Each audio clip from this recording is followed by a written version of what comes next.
ایک ایسی سرزمین جس پر صدیوں تک ایک ایسے جابر بادشاہ نے حکمرانی کی جو صرف تاج کا طلبگار نہیں تھا بلکہ خدائی کا دعویٰ کرتا تھا۔ میں تمہارا سب سے بڑا رب ہوں، جس کے روب کا یہ عالم تھا کہ لوگ زمین پر قدم نہیں سجدوں کے بل چلتے تھے۔ پھر ایک ایسی رات آئی جب اس شہنشاہ کی نیند ایک خوفناک خواب نے چھین لی۔ یہ کیا خواب تھا؟ نہیں، یہ صرف ایک خواب نہیں ہو سکتا، مجھے فوراً کچھ کرنا ہوگا۔ اور جب موت اس کے تعاقب میں آئی تو وہ پانی کی ایک بوند کا بھی مقابلہ نہ کر سکا۔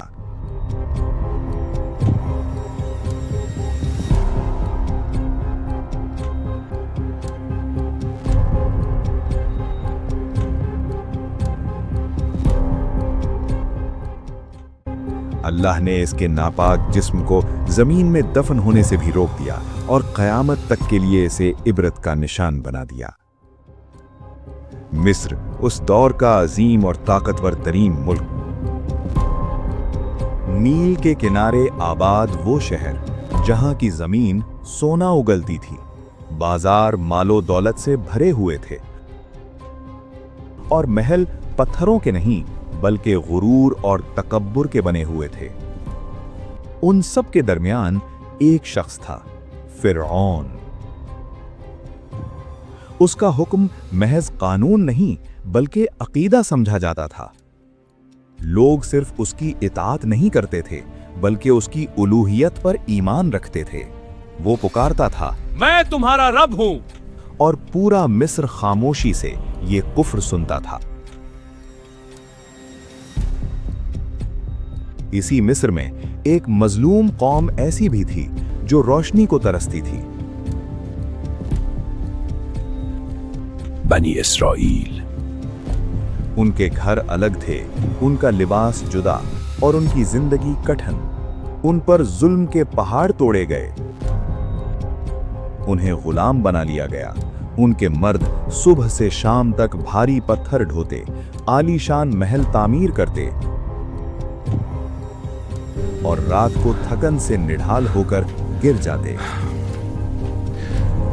ان کی عورتوں کو صرف اس لیے زندہ رکھا جاتا تاکہ غلامی کی یہ زنجیریں کبھی نہ ٹوٹیں۔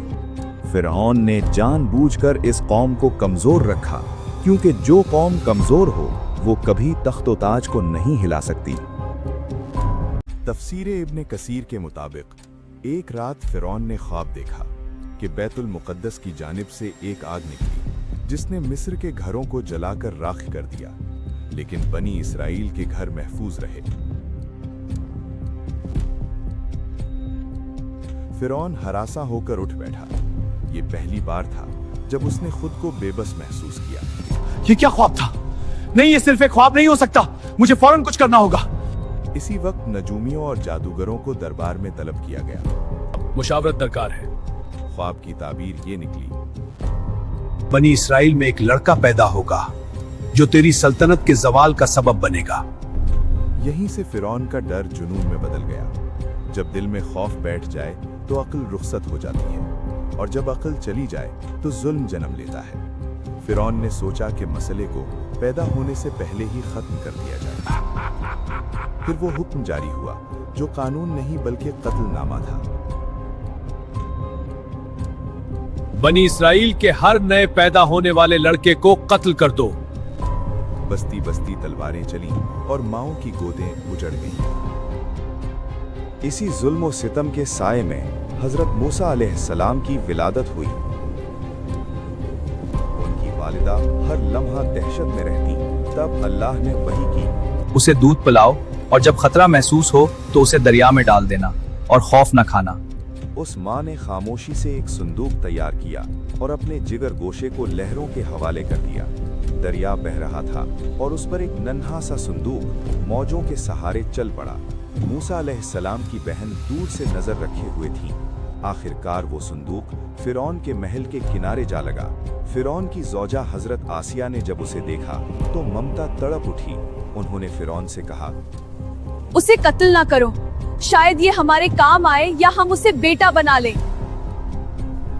فرعون نے اس بچے کو دیکھا جو اسی قوم سے تھا جسے وہ مٹانا چاہتا تھا، مگر اس کا تکبر بول اٹھا، یہ ایک بچہ میرا کیا بگاڑ لے گا؟ और यहीं से फिरौन के जवाल का वक्त शुरू हो गया। मूसा अलैहिस्सलाम ने किसी दाया का दूध कबूल न किया। महल में बेचैनी फैल गई। तब उनकी बहन ने आगे बढ़कर बताया, मैं एक ऐसी औरत को जानती हूँ जो इस बच्चे को दूध पिला सकती है। वो खातून उनकी अपनी वालिबा थी। यूं जिस माँ ने अपने बच्चे को दरिया बर्द किया था, अल्लाह ने उसे पूरे एजाज के साथ अपने बच्चे से दोबारा मिला दिया। वक्त का पहिया घूमा और मूसा अलैहिस्सलाम जवान हुए। अल्लाह ने उन्हें हिकमत और इल्म से नवाजा। एक रोज शहर में दो मर्द झगड़ रहे थे, एक बनी इसराइली और दूसरा मिस्री। इसराइली ने मदद के लिए पुकारा तो मूसा अलैहिस्सलाम ने मिस्री को एक मुक्का मारा जो उसकी मौत का सबब बन गया।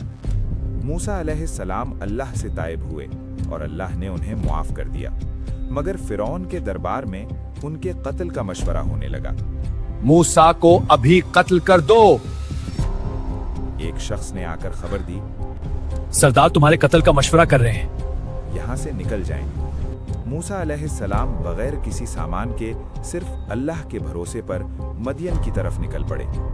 वहाँ उन्होंने दो लड़कियों की मदद की जो कुएं पर पानी के लिए इंतजार कर रही थीं। उनके वालिद हजरत शुएब अलैहिस्सलाम ने मूसा अलैहिस्सलाम की अमानतदारी देखकर अपनी बेटी का निकाह उनसे कर दिया। 10 साल तक मूसा अलैहिस्सलाम वहां बकरियां चराते रहे।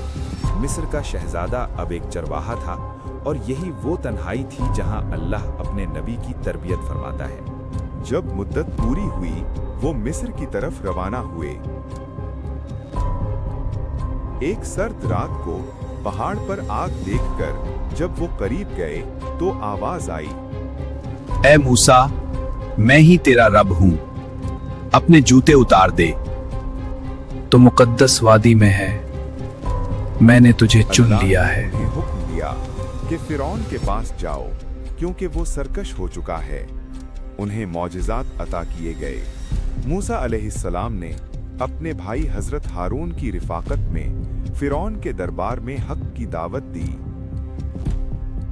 फिरौन ने तकब्बुर से पूछा, तुम्हारा रब कौन है?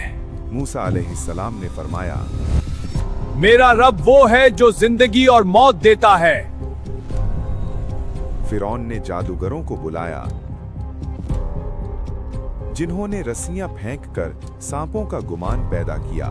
मगर जब मूसा अलैहिस्सलाम ने अपना असा डाला तो वो एक हकीकी अजदहा बन गया और जादूगरों के झूठ को निगल गया।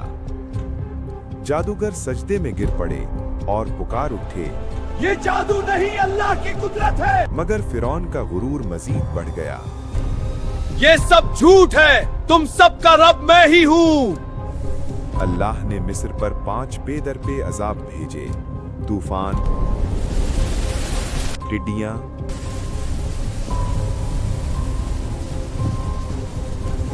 जुएं, मेंढक। मेंढक हर तरफ मेंढक निकल रहे हैं, ये गाज़ा से काफिर है। और पानी का खून बन जाना।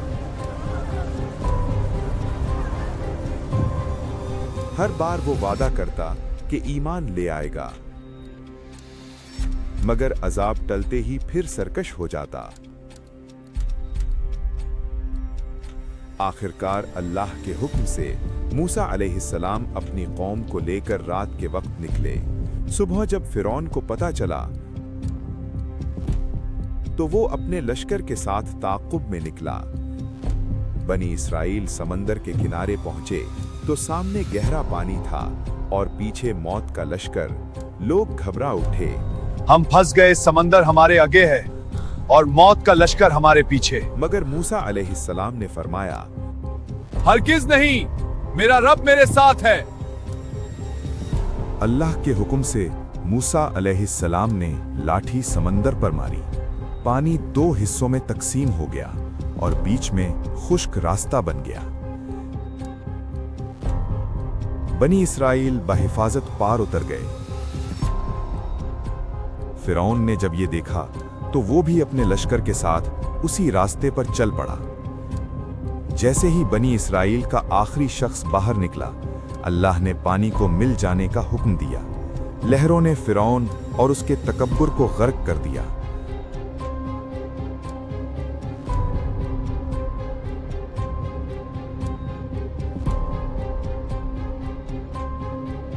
जब वो डूबने लगा तो चीखा, मैं ईमान लाया उस रब पर जिसे बनी इसराइल मानते हैं। मगर अब देर हो चुकी थी। अल्लाह ने फरमाया, आज हम तेरे जिस्म को बचाएंगे ताकि तू आने वाली नस्लों के लिए इबरत बने।